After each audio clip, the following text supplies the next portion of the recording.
वालेकुम। वालेकुम और सब हजरात खैरियत? अल्हम्दुलिल्लाह। आप सुनाइए। एक मसला लेकर आए आपके पास। जी कहिए। तो मसला यही था कि तो क्यों ना लडन भाई से पूछ लेते, यहीं पे बैठे रहते आपके पास इनसे मसले। जी पूछिए। तो लडन भाई, कुरान के माने क्या होता है? कुरान का माने होता है कि सबसे ज़्यादा पढ़ी जाने वाली किताब कुरान मजीद। अच्छा ये बताइए कुरान शरीफ में कितने आयत हैं? कुरान शरीफ में 6666 आयतें हैं। कुरान में कितने जर जेबर है? कुरान में कितने जेर जबर हैं? आपको कुरान पढ़ना आता है? कुरान पढ़ना आता है?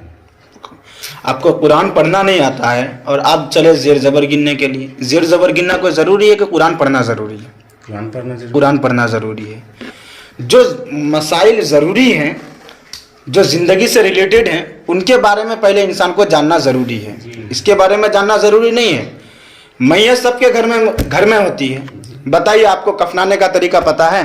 मैयत को कैसे कफनाया जाता है? गुस्ल कराने का तरीका पता है? मैयत को किस तरह गुस्ल दिया जाता है? नहीं। दफनाने का तरीका पता है कि मैयत को किस तरह दफनाया जाता है? क्या पढ़ के दफनाया जाता है?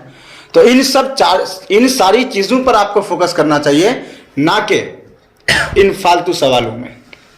ये जेर जबर कितना है, ये कहाँ है, वो कहाँ है, ऐसा कुछ नहीं पूछना चाहिए।